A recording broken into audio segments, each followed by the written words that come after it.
Hello, everyone. Today, I will be talking about something many people think is inconsequential.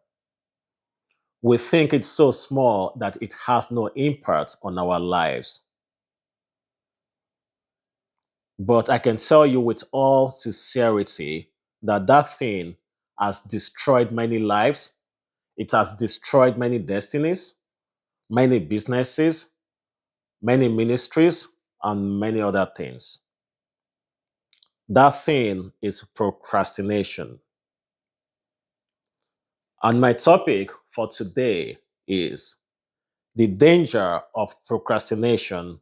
Tomorrow may be too late. The danger of procrastination. Tomorrow may be too late. One dangerous thing about procrastination is that it looks harmless. It doesn't look dangerous at all. Procrastination is like that enemy you don't see coming.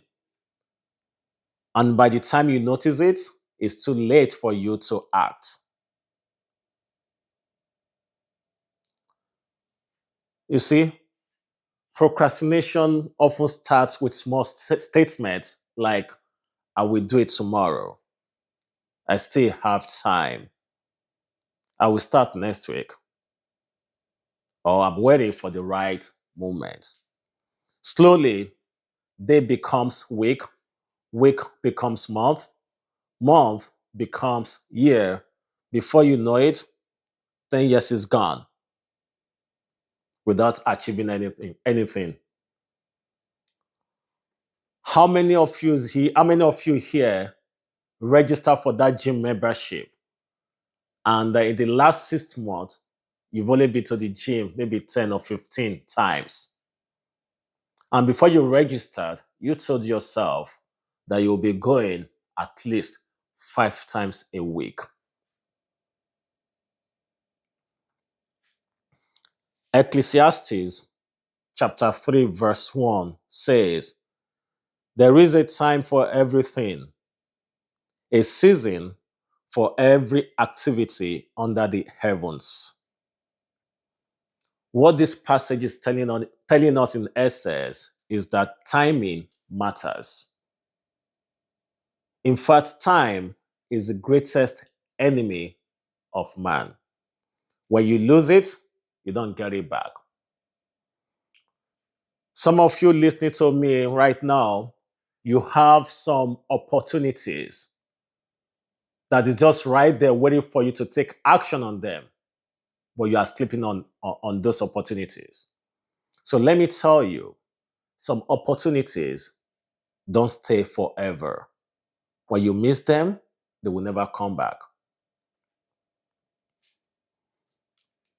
What is procrastination? Procrastination is delaying what should be done now. It is knowing something is important.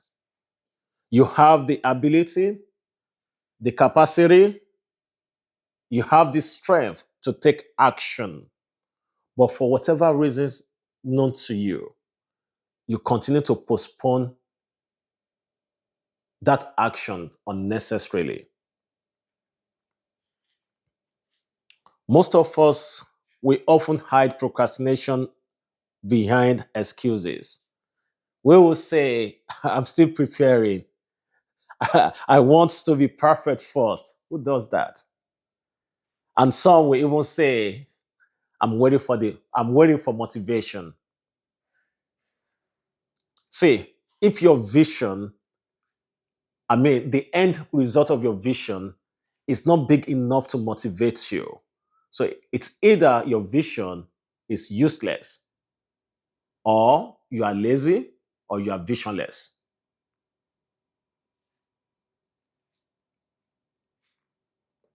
One of the biggest lies procrastination tells people is that there is still plenty of time. Brethren, life is short, they say. There's no plenty of time. Whatever you have to do right now, start working on it because tomorrow is not guaranteed. James chapter 4, verse 14 also tells us that we do not even know what will happen tomorrow. That reminds me of a friend of mine. He had an issue with his dad. It got so bad that they were not on talking terms. Then, after about 2 weeks, I think the dad reached out several times. Maybe was trying to smooth things with his son. But his son was so angry that he ignored his dad's call. So, after about a week or 2 weeks, after calming down, he realized he didn't act in the best way and that his dad deserved an apology. But he didn't know how to go about it since his dad's birthday was coming up. He now decided that he will use that opportunity to apologize to his dad. You mean like going to the house to wish his dad happy birthday and use that opportunity to reconcile? But unfortunately, the dad never saw that day. He passed away before his birthday. And I can tell you that that thing is still hurting my friend. It's still biting him. So the essence of this story is if you have somebody you need to apologize to, if you have someone you need to reconcile with, and you don't know how to go about it, just pick your phone and talk to that person. Don't wait for a special occasion. If you don't know how to go about it, just and you can call, send a text message. Don't wait for tomorrow because tomorrow is not guaranteed.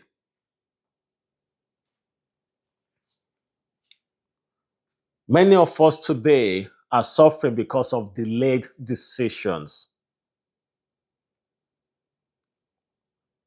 You know, from a country in Nigeria, we like to attribute every misfortune or calamity to someone.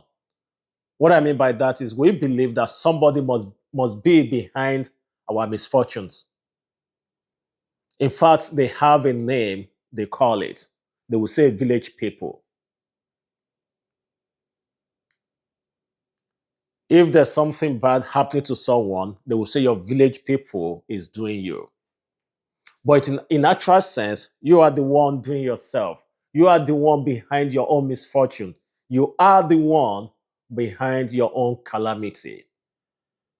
Because when you were supposed to take that action, you either delayed it or you didn't take it at all.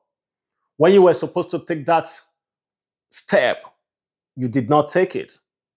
But now you're blaming somebody for your own discipline.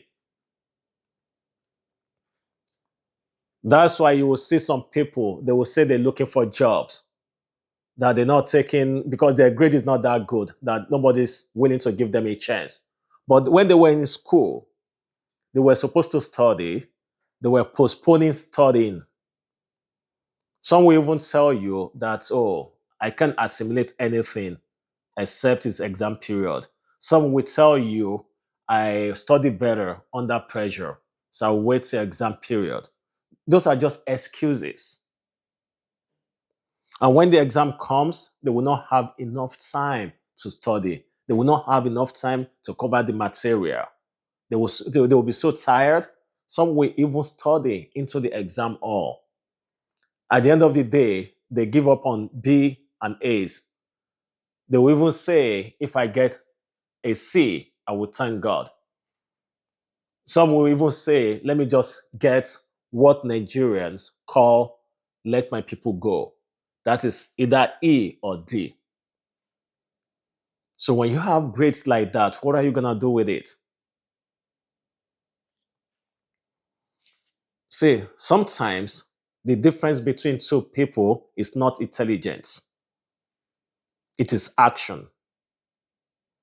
So what I mean by that is the difference between a successful person and non-successful person. Sometimes it's not intelligence.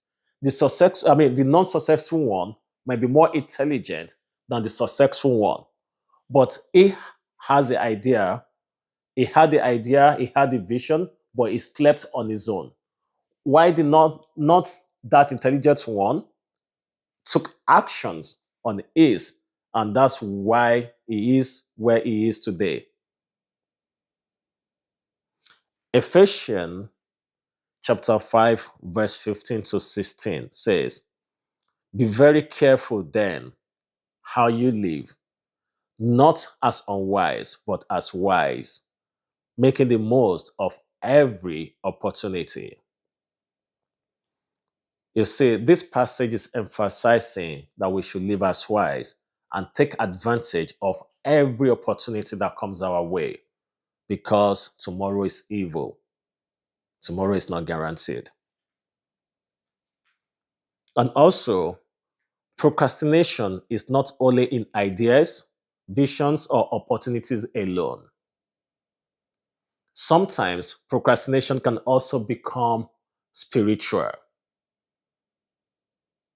You see, God is talking to you to leave one city and move to another place, but you're telling God that, oh, I can't leave Houston like Lagos because I want my suya really hot. I want to be eating my Cameroonian fish. I can't go to Minnesota, where is that? It's like a village and it's really cold. But you don't know. Maybe your success is actually in Minnesota, right? But you disobey God.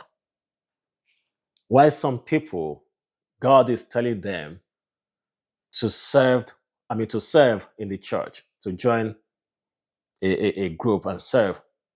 But they will, yeah, they have that mind to serve, but they will be postponing it. That I will just join the choir maybe next year. That next year will come. They will say, okay, you know what? I will just join the usher. Before you know it, another year is gone. See, let me tell you,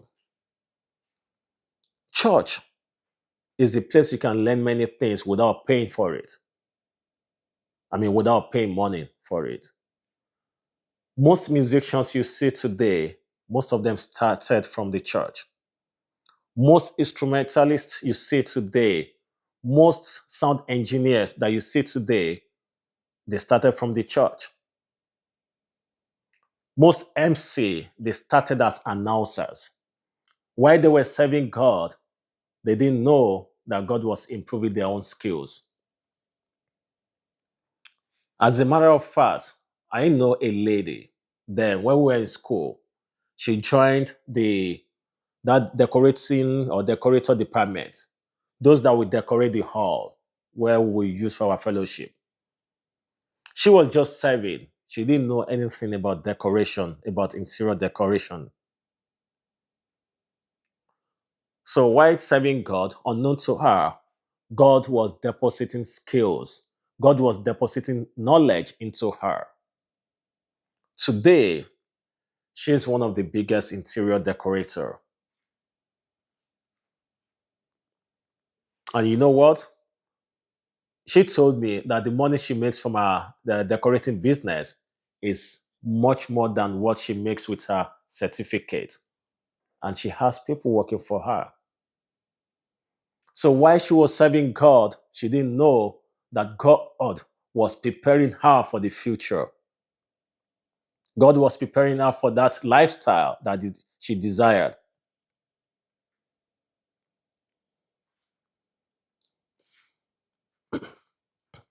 Some people here have opportunities. You have that good health. You have that vision, but you are sleeping on it. There are some people out there praying for that same opportunity. If you don't start working on them, God will take it from you and give it to somebody else that needs it. So I will implore you, brethren, not to waste this season. Do not waste that vision that you have right now. Don't waste that ideas that God has deposited into you. Stand up and take action. Make a move, no matter how small it is, because even a small progress is still a progress. Movement is better than no movement at all. There is a saying that a journey of 1,000 miles begins with a single step. Zechariah chapter 4, verse 10 tells us not to despise these small beginnings. It says God takes joy in the first step of progress, no matter how small it is. So don't wait till tomorrow. Don't wait until you make it big before you start taking that step. You should start taking it right away. Why people procrastinate and how to overcome it. The first one is fear. Fear is one of the biggest causes of procrastination. Fear of failure. So many people will ask themselves, what if I fail? Yes, that's a good question. You should allow that question to enable you have a contingency plan. But you shouldn't allow the question to prevent you from moving forward. So let me tell you something. Failure is not the worst thing. Refusing to try out at all is worse than failure. Most of the successful people you see today, they started afraid. But you know what? They were courageous. Courage is not the absence of fear. Courage means moving forward despite fear. So, my brethren, I want you to be courageous today. That idea that is on your mind, that vision that you have, right? I want you to be courageous. Start building it, start working on it. Don't wait till tomorrow because it may be too late. Number two, comfort and laziness. Many people remain in their comfort zones for too long. They want success without making any effort. Some people will even say they want soft life. They want soft life without working for it. Is that possible? You want to make that money. You want to be successful without any sacrifice. Proverb chapter 6, verse 10 to 11 says, a little sleep, a little slumber, a little folding of hands to rest, and poverty will come on you like a thief. Notice these words, a little. Destiny is often wasted little by little. One wasted day becomes one wasted week, and one wasted week becomes one wasted month. And suddenly, you realize 10 years is gone. Sometimes the simple solution is to get up, leave your comfort zone, and start taking action. Still on why people procrastinate. Number three, lack of structure. Many people procrastinate because they have no structure for their day. When there is no plan, it's very easy for distractions to take over. I want you to plan your day intentionally. Set time for prayer, set time for learning, time for work, and time for rest. Structure, they say, creates focus. And there is another saying that if you fail to plan, then you plan to fail. Number four, distractions. So nowadays, it's very easy for people to get distracted. We have phones everywhere. Most of us, we can't even study for 20 minutes without getting distracted, without picking up our phones. Let me tell you, not every notification deserves your attention. Some of us, we go on social media, we scroll endlessly. Imagine you go on Instagram, you spend 1 hour, you go on X, aka Twitter, you spend another 1 hour. You go on which other one is there? Facebook, another 1 hour. That's 3 hours right there, right? You go on Snapchat, another 1 hour. That's four right there. Then you have some groups on WhatsApp where you guys argue. Messi is better than Ronaldo. No, Ronaldo is the goat. All those things, they don't add anything to your life. Before you know it, another 1 hour is gone, right? Then which other social media is there? On TikTok, right? You go on TikTok, so you're scrolling, just having fun. Another 1 hour is gone. That is 6 hours right there. You know, as a full time, if you work full time, you work 40 hours a week. That means 8 hours a day.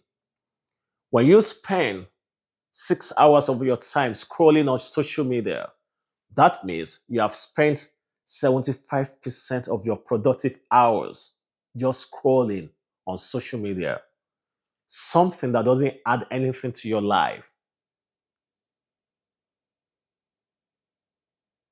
If you're going to be on social media for that long, you better be somebody creating something that other people are watching and you're making money out of it. Then another one is entertainment. Entertainment is everywhere. It's very easy. So go on Netflix, Amazon, and there are so many of them. YouTube to watch something. In fact, devil. Well, we tend to blame devil for everything. It's just like if we are not disciplined, our mind tends to go to the easiest thing instead of studying. That's why you remember that this new series, maybe season two, had just come out. That's where you just want to watch movies. So what I would tell you is to create boundaries between you and what distracts you. Create boundaries between social media, entertainment, and unnecessary distractions. So that way you can protect your attention and protect your focus. Number five, overthinking and perfectionism. Some of you think too much and act too little. You overanalyze everything. You overanalyze that vision, that idea, and yet you act too little or you are not even taking any action on them. Let me tell you this, too much analysis without action leads to paralysis of ideas. Some of you listening to me right now are waiting for that perfect timing. You are waiting for that perfect conditions, perfect opportunities. But hear me, life really becomes perfect before movement begins. And always remember this, that done is often better than perfect. Ecclesiastes chapter 11, verse 4 says, whoever watches the wind will not plant. Whoever looks at the clouds will not reap. What this passage is telling us is that if you are waiting for everything to be perfect before you start, you may never start at all because perfect conditions rarely come. Some of us get really overwhelmed when we look at our goal because it's really big and we don't know where to start from. What you can do is to break the goal down into smaller, actionable tasks. Instead of saying, I want to change my whole life, you can start with, I want to ensure I pray daily before starting my day and also go to the gym. A smaller tasks like this will make your goal to be less overwhelming. And believe me, small, consistent actions do create major results over time. Number six, lack of discipline and accountability. Some people actually know what to do. They have a plan in place. They structure their day. But the problem is they can't just keep to it. They are not disciplined. This is where accountability matters. You have to be accountable to yourself. Or if you can do that, have people around you that you are accountable to. You can have a coach, a mentor, or it could be your sibling or a friend. Somebody that can call you and ask you, did you do what you said you would do? And there are some people who genuinely want to change, but they can't just make that changes. They know their weaknesses, they know their shortcomings. But sometimes the battle is not only physical, it is mental and spiritual. This is where prayer matters. We need to pray always. May God give us strength, wisdom, focus, and discipline to be able to achieve our goals. Let me tell you a secret. The lifestyle and the success that you desire are often hidden inside daily discipline and consistent action. The big bloggers that you see today, they didn't get to where they are by luck. It's because they stayed disciplined and they were consistent. So I want to implore you to be disciplined, be consistent, and stay focused. And whatever you have to do to make that idea a reality, start taking action now. Do not wait till tomorrow because tomorrow may be too late. And may God bless our efforts. In my next teaching, I'm going to talk deeply about discipline because without discipline, many destinies remain unrealized. If this message blessed you, please share it with somebody. And do not forget to subscribe for more teachings. Thank you, and God bless you.